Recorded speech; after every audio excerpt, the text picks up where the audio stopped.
नमस्कार, lead India publishers association में आपका स्वागत है। मैं हूं डॉक्टर तरुणा एस गौड़। साल 2023 जाते जाते इंटरनेट कंटेंट प्रोवाइडर्स और ब्रॉडकास्टर्स के बीच एक चिंता छोड़कर गया। दिसंबर में सरकार ने एक ड्राफ्ट बिल पेश किया जिसके कारण इंटरनेट की दुनिया में चिंता बनी हुई है। इस बिल का नाम है ब्रॉडकास्टिंग सर्विसेज रेगुलेशन बिल 2023।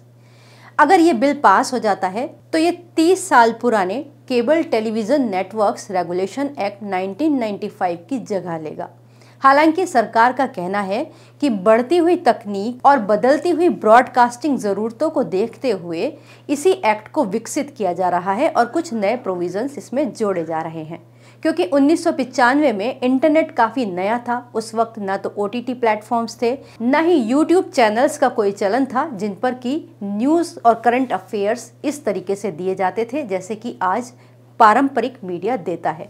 लेकिन फिर भी एक्सपर्ट्स में एक चिंता है कि ये नया बिल जो आया है वो ऑनलाइन कंटेंट को सेंसर करने के लिहाज से ही बनाया जा रहा है। और इन्हीं सब लोगों ने MIB यानी सूचना और प्रसारण मंत्रालय को अपनी चिंता लिखकर भेज भी दी है। 15 जनवरी तक सूचना और प्रसारण मंत्रालय ने इस सभी विषय पर चिंताओं को मंगाया भी था और ब्रॉडकास्टर्स के जो रिव्यू हैं, जो उनकी बातें हैं, उनको कहने का भी प्लेटफॉर्म दिया था। सरकार का कहना है कि बदलती हुई तकनीक के कारण ब्रॉडकास्टिंग का दायरा बढ़ गया है। तो अब इसमें चिंता की क्या बात है? इसके अंदर एक क्लॉज है, क्लॉज 20, जो कि काफी इम्पोर्टेंट है, जो बताती है कि इसके अंदर किस किस को शामिल किया गया है। क्लॉज 20 के मुताबिक कोई भी व्यक्ति जो ऑनलाइन माध्यम से, चाहे वो सोशल मीडिया प्लेटफॉर्म हो, वेब चैनल्स हो या फिर ऑनलाइन कंटेंट हो, अखबारों को इसमें छोड़ा गया है, अखबारों की बात नहीं की गई है, अगर वो इन सभी माध्यमों से न्यूज़ या करंट अफेयर्स ब्रॉडकास्ट करते हैं तो उन्हें प्रोग्राम कोड और एडवर्टीजमेंट कोड का पालन करना पड़ेगा। अब आप सोचेंगे कि प्रोग्राम कोड और एडवर्टीजमेंट कोड क्या है? केबल टेलीविजन नेटवर्क के अंदर इसका विस्तार से वर्णन किया गया है, लेकिन अभी इसके नए सीन क्या होंगे, नए प्रोग्राम कोड क्या होंगे, ये क्लियर नहीं है क्योंकि इस पर अभी ड्राफ्ट बन ही रहा है।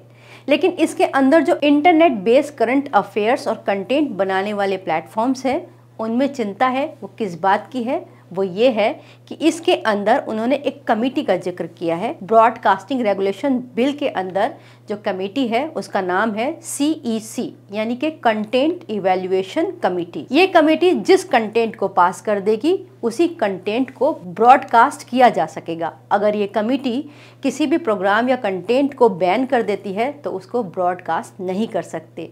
यही वजह है कि ये सभी प्लेटफॉर्म्स चिंतित हैं, जिसमें इंटरनेट पर कंटेंट प्रोवाइड करने वाले प्लेटफॉर्म्स को लगता है कि सरकार का इसमें प्रभावी दखल रहेगा। ये भय इसलिए है क्योंकि 75 पेज के इस ड्राफ्ट बिल के अंदर 60 बार CEC का जिक्र किया गया है और ये बताया गया है कि ये कमेटी सजेस्ट कर सकती है कि कंटेंट को कैसा होना चाहिए।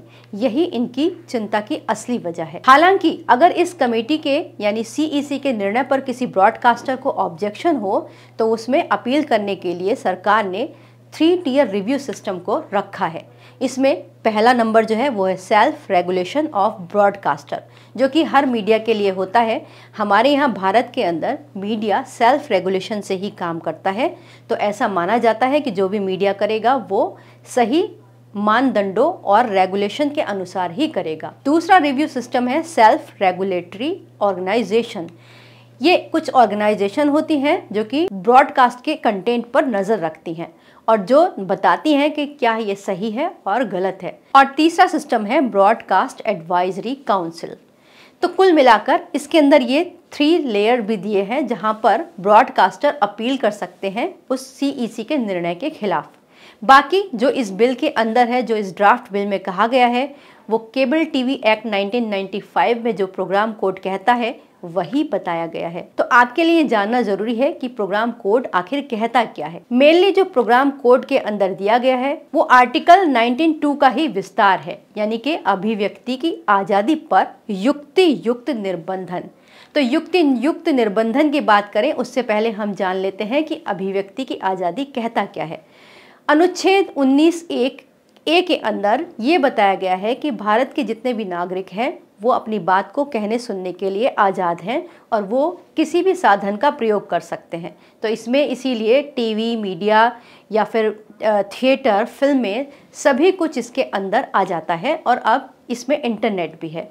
तो जितने भी लोग हैं, अगर वो अनुच्छेद 19(a) के तहत अपनी अभिव्यक्ति करते हैं तो वो स्वतंत्र हैं और उसके लिए उन्हें पूरी आज़ादी है। लेकिन इसी के साथ इसके अंदर कुछ निर्बंधन का भी जिक्र किया गया है जो कि आर्टिकल 19(2) के अंदर वर्णित है। जैसे ये कहता है कि राज्य अभिव्यक्ति की स्वतंत्रता पर उचित प्रतिबंध लगाने के लिए अधिकार रखता है। यानी कि अभिव्यक्ति की स्वतंत्रता पर कुछ नियम लागू होते हैं। जैसे भारत की सुरक्षा और संप्रभुता के खिलाफ अगर कोई भी अभिव्यक्ति करता है, चाहे वो कोई न्यूज़पेपर हो या फिर टीवी चैनल हो या फिर कोई भी ब्रॉडकास्टर हो, तो इसके आधार पर उसके ऊपर बैन लगाया जा सकता है। दूसरा, मानहानि के केस में अगर मान लीजिए कोई भी कंटेंट ऐसा है जो किसी के मान की हानि करता है, वो झूठा कंटेंट है, तो उसके ऊपर भी आर्टिकल 19(2) के तहत निर्बंधन लगाया जा सकता है, उसे बैन किया जा सकता है। ठीक ऐसे ही विदेशी राज्यों के साथ मैत्रीपूर्ण संबंधों के ऊपर अगर कोई ऐसी टिप्पणी करता है, चाहे वो मीडिया हो या फिर कोई ब्रॉडकास्टर हो, कंटेंट हो या सोशल मीडिया प्लेटफॉर्म हो, तो उसके ऊपर भी प्रतिबंध लगाया जा सकता है। ठीक ऐसे ही सामाजिक व्यवस्था, शिष्टाचार या सदाचार या फिर अगर कोई सौहार्द बिगाड़ने वाला कंटेंट है तो उसको भी इसके अंतर्गत बैन किया जा सकता है। साथ ही न्यायालय की अवमानना करने वाली टिप्पणियों पर भी आर्टिकल 19(2) के तहत बैन लगाया जा सकता है। उसकी अभिव्यक्ति की आज़ादी को छीना जा सकता है, बैन किया जा सकता है। तो ये था कुल मिलाकर ब्रॉडकास्टिंग बिल 2023 का लब्बो-लुआब। आने वाले समय में इस ब्रॉडकास्ट बिल का पूरा स्वरूप क्या होगा, इसके ऊपर हमारी नज़र रहेगी और वो हम आपके साथ ज़रूर साझा करेंगे। उम्मीद करते हैं ये वीडियो आपको अच्छा लगा होगा। अच्छा लगे तो इसे लाइक, शेयर और सब्सक्राइब ज़रूर कीजिएगा। वीडियो देखने के लिए बहुत बहुत धन्यवाद।